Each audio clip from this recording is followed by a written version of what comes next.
Bismillahirrahmanirrahim. Assalamualaikum warahmatullahi wabarakatuh. Alhamdulillahi rabbil alamin. Wa bihi nasta'inu ala umuri dunya waddin. Wassalatu wassalamu ala asrafil anbiya'i wal mursalin wa ala alihi wa sahbihi ajma'in. Rabbi shrah li sadri wa yassir li amri wahlul 'uqdatam min lisani yafqahu qawli. Ilahi anta maksudi wa ridhaka matslubi. A'tini mahabbataka wa ma'rifataka. Amma ba'du. Alhamdulillahirabbil alamin. Segala puji bagi Allah, Tuhan semesta alam, yang telah melimpahkan rahmat dan hidayahnya kepada kita semua, yang sampai saat ini bisa kita masih tetap dalam keadaan iman dan takwa kepada Allah Subhanahu wa ta'ala. Salam dan sholawat senantiasa tercurahkan kepada junjungan kita Nabi besar Muhammad Sallallahu Alaihi Wasallam beserta keluarganya, para sahabatnya, dan kita semua sebagai umatnya. Baik, di sini sekedar obrolan pinggiran akan menyampaikan tentang jenis, waktu, dan volume keadaan fana. Sebelumnya kita harus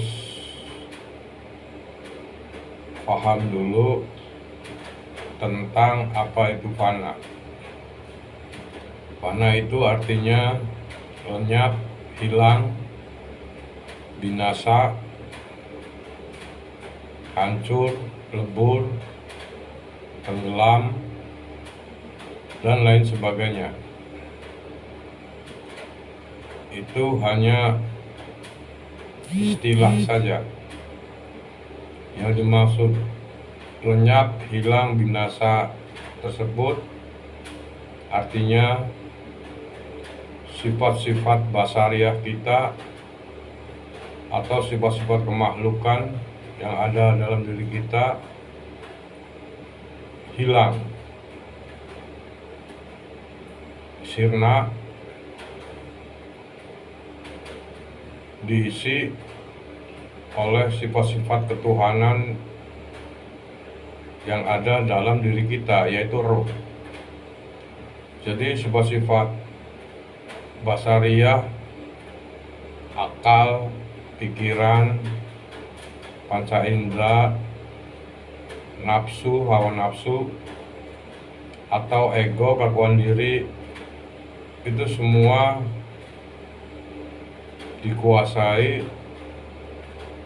oleh sifat-sifat ketuhanan, yaitu roh. Roh kita itu adalah sifat-sifat ketuhanan yang ada pada dalam diri manusia. Terus bako adalah kekal atau abadi. Jadi saat-saat orang itu mengalami kefanaan, hilang, itu akan berlanjut ke bako. Jadi otomatis akan tersambung dengan sifat-sifat ketuhanan yang ada pada diri Tuhan. Namanya alam nasut. Kalau sifat-sifat ketuhanan yang ada pada diri manusia itu namanya alam lahud. Ini tersambung menyatu sudah esa, itu dinamakan bako, kekal di dalam sifat-sifat ketuhanan yang berada pada diri Tuhan. Sifat-sifat ketuhanan yang ada dari manusia sudah menyatu di dalam sifat-sifat ketuhanan yang ada pada diri Tuhan. Itulah yang dinamakan bako. Jadi ibaratkan kalau kita mau sholat syariat, sholat fardu, sama halnya fana itu berwudu, kemudian kita melaksanakan sholat fardu. Jadi tidak mungkin langsung sholat kalau tidak melalui wudu dulu. Istilahnya tidak mungkin langsung ke bako, tidak mengalami kefanaan dulu, kehilangan sifat-sifat kemakhlukan sampai kosong, nanti terisi dengan sifat-sifat ketuhanan, atau boleh dikatakan sifat-sifat tercela, sifat-sifat buruk, hawa nafsu itu udah hilang, diisi dengan sifat-sifat terpuji, mahmudah.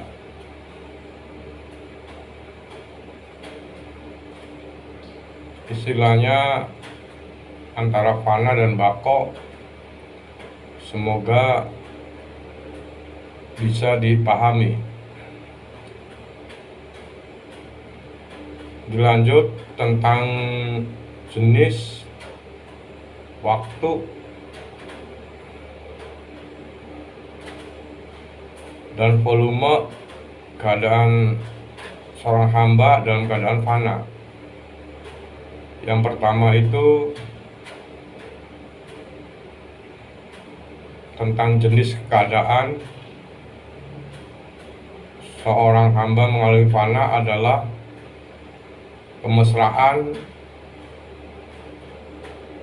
atau keasikan ma'ayatullah bersama dengan Allah, yaitu yang diliputi kenikmatan yang luar biasa.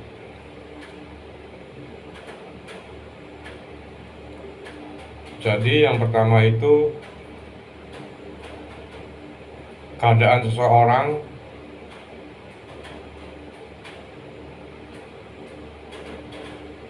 jenis fananya adalah kemesraan, keasikan, kebersamaan Allah atau ma'ayatullah. Berlanjut, jenis keadaan fana kedua yaitu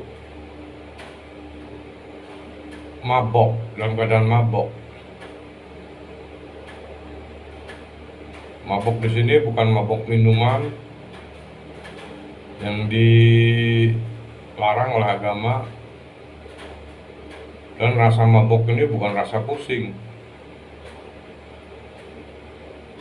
tapi maboknya ini memang seluruh tubuh lemes, enteng, seolah-olah lunglai, tapi penuh dengan kenikmatan yang luar biasa. Itu jenis keadaan fana yang kedua. Dalam keadaan mabok, ya emang seperti mabok, lemes, lunglai, tapi enteng tubuh. Tapi maboknya ini nggak mabok pusing, mabok yang penuh kenikmatan, yaitu mabok Allah, bukan mabok minuman haram yang dilarang oleh agama. Yang ketiga, kejang atau tubuh seperti gemetar, kejang. Dalam keadaan fana itu seseorang bisa mengalami kejang atau gemetar yang diliputi oleh kenikmatan yang luar biasa. Jadi kejangnya bukan kejang sakit atau seperti kedinginan, panas dingin, atau seperti sakit ayan kejangnya, tidak. Ini kejangnya saking kejang merasakan kenikmatan yang luar biasa, kebersamaan dengan Allah, menginjak tentang waktu fana. Waktu fana itu bisa dialami 1 menit, 1 jam, hari, minggu, dan bulan, dan seterusnya. Jadi seseorang mengalami saat-saat fana ini bisa hitungan menit, bisa hitungan jam, hari, minggu, dan seterusnya.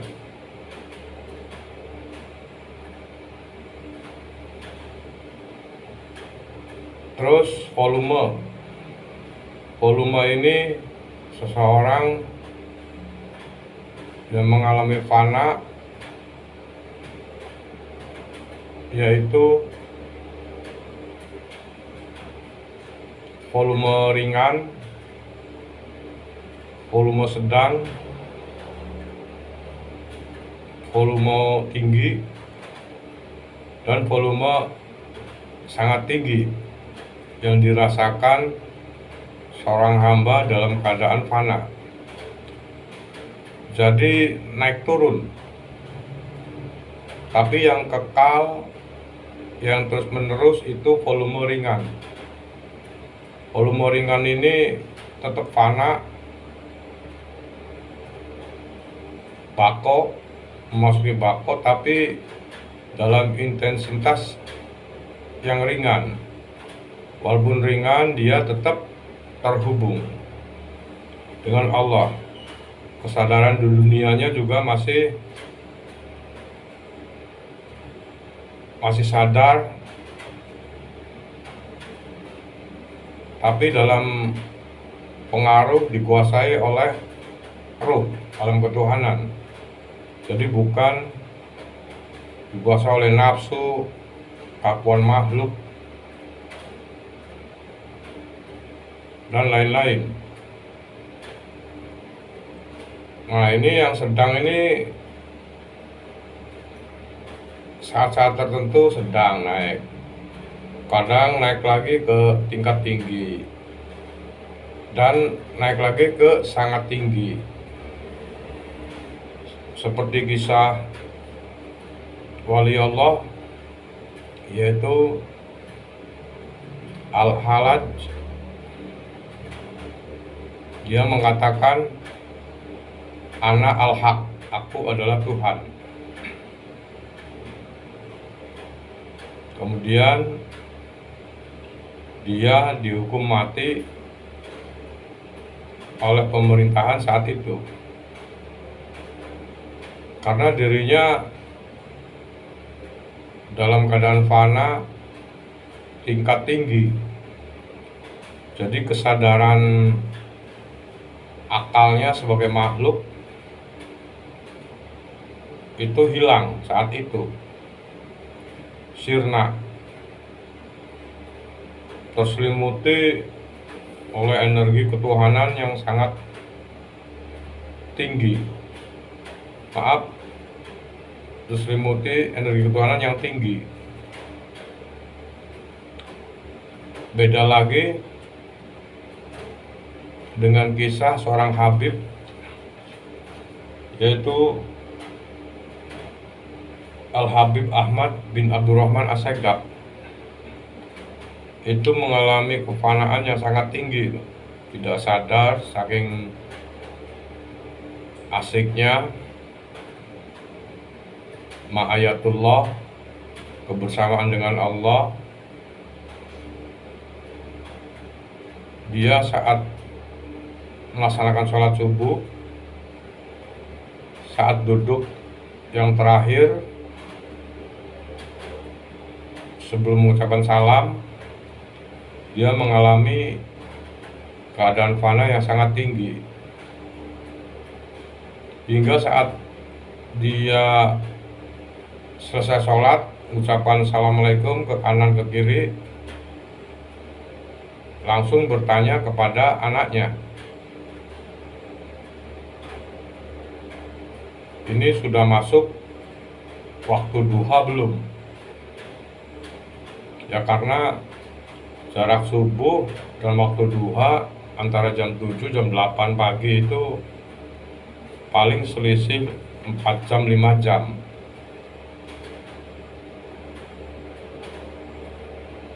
Terus Habib tersebut bertanya, apakah saya terlalu lama dalam melaksanakan sholat? Kemudian dijawab oleh anaknya, ayah atau bapak saat sholat subuh duduk yang kedua, bapak mengalami kefanaan sampai 40 hari. Mendengar cerita anaknya, Habib Abdurrahman As-Sekab kaget. Langsung dia mengkodok sholat-sholat yang tertinggal selama 40 hari. Subhanallah. Ini contoh kefanaan yang sangat tinggi, yang mungkin jarang terjadi. Tapi masih tetap ada, itu namanya volume.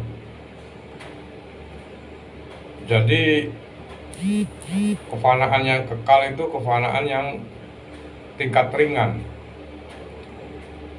Jadi seimbang dia tetap terhubung walaupun volumenya ringan. Dan nanti suatu waktu naik sedang, naik lagi dengan tinggi, naik turun. Itu volume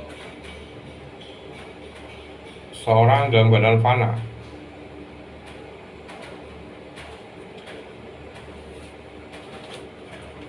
Seorang wali Allah, wali perempuan, juga seorang sufi perempuan, yaitu Robiah Al-Adawiyah, pernah berkata, ya Allah, jika Engkau memberikan kehidupan dunia yang layak kepadaku, berilah kepada para musuhku. Jika Engkau akan memberikan surga kepadaku di akhirat, berikanlah kepada hamba-Mu yang setia siang dan malam. Bagiku tidak perlu itu semua. Yang aku butuhkan hanya Engkau semata. Subhanallah. Jadi memang tentang pemahaman ini harus betul-betul dia alami sendiri, dirasakan sendiri dalam lelakunya, supaya paham, mengerti. Seperti yang dikatakan para arif billah, manjok a'raf waman lam yajok lam ya'rif. Orang yang mengalami akan mengerti. Orang yang tidak mengalami tidak akan memahami. Memang harus dirasakan sendiri. Kalau tidak, kalau kita diukur secara akal, pikiran, mata zahir, panca indera, jelas di luar jangkauan. Hanya bisa hati nurani atau ruh, hati yang terdalam yang bisa memahami dan pernah mengalami dan merasakan sendiri tentang suatu keadaan fana dan bako. Demikian, terima kasih. Apabila banyak kekeliruan atau ada kata-kata yang kurang berkenan di hati, mohon maaf lahir batin, karena ini hanya obrolan pinggiran. Kalau baik diterima, tidak baik abaikan saja. Demikian, Assalamualaikum warahmatullahi wabarakatuh.